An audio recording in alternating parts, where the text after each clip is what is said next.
New Zealand के अंदर आपको मैक्स टू मैक्स 40 लाख के अप्रॉक्स फंड्स की रिक्वायरमेंट रहती ही है। तो बच्चे ग्रेजुएशन कर चुके हैं और मास्टर्स डिग्री प्रोग्राम के लिए जाना चाहते हैं, उनके लिए हमारे पास बहुत एक अच्छी अपॉर्चुनिटी है। फिर फ्री एजुकेशन टाइप ही आपकी हो जाती है बच्चों की। हेलो एवरीवन, मैं जसपाल सेठी आपके लिए आज न्यूजीलैंड के लिए अपडेट लेके आया हूँ। बिकॉज आज हम पूरा न्यूजीलैंड को अच्छे से इलेबरेट करेंगे, क्योंकि न्यूजीलैंड की फाइलिंग के अंदर सबसे मोस्ट इंपॉर्टेंट जो एक चीज आती है वो है फंड्स। बिकॉज न्यूजीलैंड के अंदर आपको मैक्स टू मैक्स 40 लाख के अप्रॉक्स फंड्स की रिक्वायरमेंट रहती ही है। बिकॉज न्यूजीलैंड जो अब ऑफर हमें दिखा रहा है वो जो बच्चे ग्रेजुएशन कर चुके हैं और मास्टर्स डिग्री प्रोग्राम के लिए जाना चाहते हैं, उनके लिए हमारे पास बहुत एक अच्छी अपॉर्चुनिटी है, जिसमें बच्चा आपको एटलीस्ट 60% से अबव होना चाहिए और आइल्स या पीटी के अंदर नॉट लेस देन 65 ओवरऑल इसमें चाहिए। इसमें बच्चों को 6.5 नॉट लेस देन 6 की रिक्वायरमेंट रहेगी।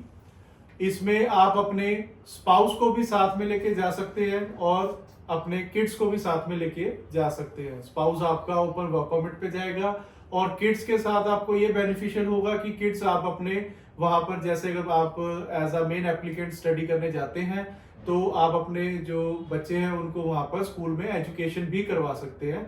और न्यूजीलैंड गवर्नमेंट तो यहाँ तक भी फैसिलिटी देती है कि बच्चों को लेस देन लेस आपको मतलब as a free education type ही आपकी हो जाती है बच्चों की। नेक्स्ट हम आते हैं फंड्स के ऊपर। मैं फंड्स में आपकी किस टाइप से हेल्प कर सकता हूं। हम फंड्स में आपको एजुकेशन लोन प्रोवाइड करवाएंगे। एजुकेशन लोन के पर्पस पे आप अपने आप को फाइनेंशियल एक स्टेबिलिटी दे सकते हैं और अपने न्यूजीलैंड का टारगेट जो है वो अचीव कर सकते हैं। अब हम बात करते हैं कि एजुकेशन लोन आपको मिलेगा कैसे। देखिए, इसमें समझने वाली बात यह है कि एजुकेशन लोन में जो अगर हम न्यूजीलैंड के फंडिंग की बात करेंगे तो आपको अपनी प्रॉपर्टी का इसमें कोलैटरल जिसको बोलते हैं वो ऐड ऑन करवाना पड़ेगा और बैंक को अपने पेपर्स जो है वो सबमिट करवाने पड़ेंगे। उस कोलैटरल के बेसिस के ऊपर बैंक आपको फंडिंग इशू करेगा। फॉर एग्जाम्पल, अगर आपके पास कोई रेजिडेंशियल प्रॉपर्टी है, कोई कॉमर्शियल प्रॉपर्टी है, रेदर देन आपके पास कोई फार्मिंग लैंड है, तो उसके बेसिस पे आपको लोन प्रोवाइड करवाया जाएगा। अगर सपोज करो आपके प्रॉपर्टी की एक वैल्यू बनती है सपोज 80 लाख रुपीस या 90 लाख रुपीस, तो बैंक आपको उसका 80%, 90% max to max loan provide करवाएगा, जिससे कि हमारा जो बैंक का जो टारगेट है और न्यूजीलैंड फंडिंग जो जैसे हमारे को 40 to 45 लाख रुपीस चाहिए, सो वो कवर हो जाएंगे उसमें।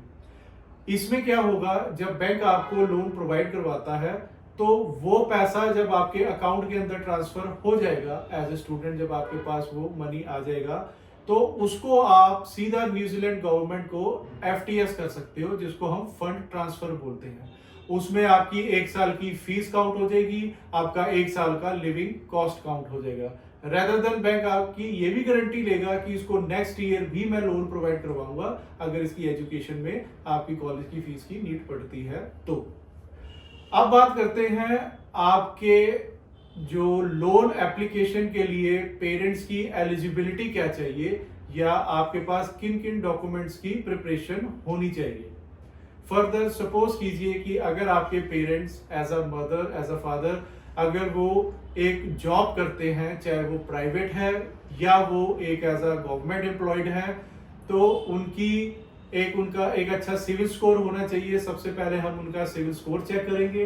अगर सिविल स्कोर उनका 700 या 700 अबव आता है तो फिर हम आगे प्रोसेस चलाएंगे। उसमें हम उनके 6 मंथ के बैंक स्टेटमेंट्स लेंगे, उनके 6 मंथ की सैलरी स्लिप्स लेंगे।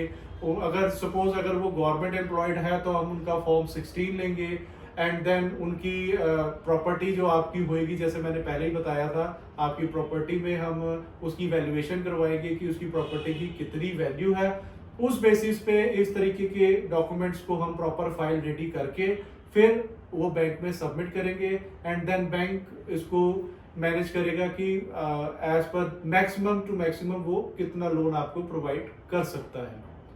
ओके, एंड देन आपको हम इसमें जब हमारा ये लोन प्रोसेस कंप्लीट हो जाता है, उसी के बीच में हम आपका जो हमने फर्दर आपका ऑफर लेटर अप्लाइड किया था कॉलेज में, जो लेवल 8 का कॉलेज है, उसके अंदर हम आपको बच्चा जब ये फंड हमारे पास आ जाएगा, देन फिर वहीं से ही फंड से हम कॉलेज की फीस सबमिट करा देंगे, एंड देन रेस्ट अमाउंट वो आपका लिविंग कॉस्ट में काउंट हो जाएगा, और फिर उसके बाद एम्बेसी में ये फाइल सबमिट होगी। Thank you.